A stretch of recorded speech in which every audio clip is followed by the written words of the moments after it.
Hi అండి అందరికీ. నేను మీ కళ్యాణిని. Welcome back to my channel. ఈరోజు నేను మంచి స్వీట్ రెసిపీ తోటి మీ ముందుకొచ్చానండి. ఈ రెసిపీకి మైదా పిండి, పెరుగు, షుగరు ఉంటే సరిపోతుందండి. ఎక్కువ టైం కూడా పట్టదు, త్వరగా చేసుకోవచ్చు. అనుకోకుండా ఇంటికి చుట్టాలు వచ్చినప్పుడు కానీ, పిల్లలు స్వీట్ అడిగినప్పుడు కానీ ఈ స్వీట్ బెస్ట్ ఆప్షన్ అని చెప్తానండి. చాలా సింపుల్గా చేసుకోవచ్చండి. అది ఎలానో చూసేద్దాం పదండి. ముందుగా ఒక బౌల్ తీసుకొని అందులో ఒక కప్పు మైదా పిండికి హాఫ్ కప్పు పెరుగు తీసుకోవాలి. ఈ స్వీట్కి మెయిన్ మనం పెరుగు వేయడం వల్ల టేస్ట్ చాలా బాగుంటుంది.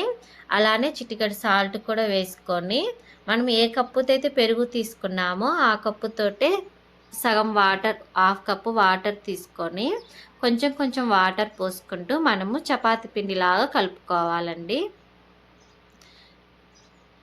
మీకోసం ఒక టిప్ అండి. మనం ఎప్పుడైనా స్వీట్ చేసేటప్పుడు చిటికెడు సాల్ట్ వేయడం వల్ల టేస్ట్ చాలా బాగుంటుందన్నమాట. ఇలా చపాతీలాగా కలుపుకున్నాక కొంచెం ఆయిల్ వేసుకొని మళ్ళీ 2 మినిట్స్ మంచిగా పిండిని కలుపుకోవాలండి. ఈ విధంగా కలుపుకోవడం వల్ల పిండి చాలా సాఫ్ట్గా అయిపోతుంది అన్నమాట.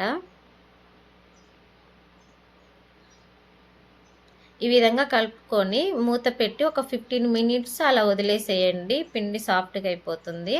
ఆలోపు మనము పాకం తయారు చేసుకుందాము. 1 కప్పు మైదా పిండికి 1 కప్పు షుగర్ కరెక్ట్గా సరిపోతుంది. ఒక బౌల్ తీసుకొని అందులో 1 కప్పు షుగర్ వేసుకొని హాఫ్ కప్పు వాటర్ వేసుకొని మనము స్టవ్ వెలిగించి స్టవ్ పైన ఈ పాత్ర పెట్టుకొని ఫ్లేమ్ సిమ్ టు మీడియంకి అడ్జస్ట్ చేసుకుంటూ మనం పాకం తయారు చేసుకుందామండి. ఈ పాకం ఎలా ఉండాలంటే గులాబ్ జామ్ పాకం కంటే ఎక్కువగా, తీగ పాకం కంటే తక్కువగా ఉండాలన్నమాట. అంటే మనం ఏళ్ళతోటి టచ్ చేస్తే స్టిక్కీగా ఉండాలి. ఇందులో 2 యాలక్కాయలు పొడి చేసుకొని ఇందులో వేసుకోండి. లాస్ట్న మనము హాఫ్ దబ్బా నిమ్మరసం పిండుకొని స్టవ్ ఆఫ్ చేసి పెట్టుకోండి. మనకు షుగర్ సిరప్ అనేది గట్టిగా అయిపోకుండా ఉంటుంది. ఇప్పుడు మనము పిండి చాలా సాఫ్ట్గా అయిపోయి ఉంటుందండి. 15 మినిట్స్ తర్వాత ఈ పిండిని మళ్ళీ ఒకసారి కలుపుకొని చిన్న బాల్ లాగా తీసుకొని పొడిపిండి చల్లి ఈ విధంగా చపాతీలాగా చేసుకోవాలండి.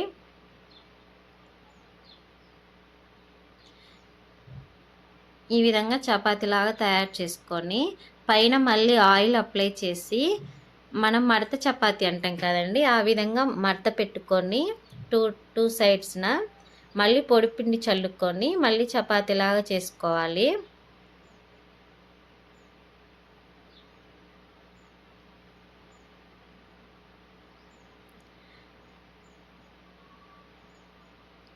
ఇది ఎక్కువ మందం ఉండాల్సిన అవసరం లేదండి. చపాతీ ఎలా ఉంటుందో ఆ సైజులో ఉంటే సరిపోతుంది మనకి.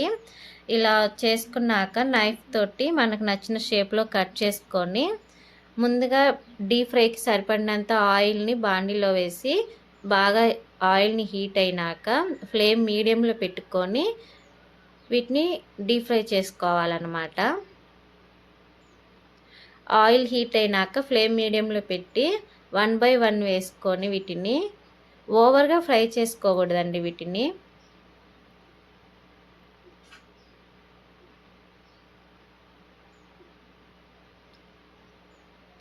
ఇలా 1 బై 1 వేసుకున్నాక ఒకవైపు కాలాక ఇంకొక వైపుకి టర్న్ చేసుకుంటూ ఇలా ఫ్రై చేసుకోవాలండి.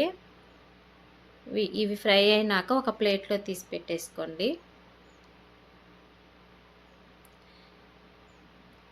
మనకి పాకం కూడా కొంచెం వేడిగానే ఉండాలండి. పాకం వేడిగా ఉన్నప్పుడే ఇవి అందులో వేసుకొని ఓన్లీ 1 నిమిషం అలా వదిలేసేసి మనం కలిపి 1 నిమిషం వదిలేసేసి 1 నిమిషం తర్వాత వీటిని ఒక ప్లేట్లో తీసి పెట్టుకోవడమేనండి.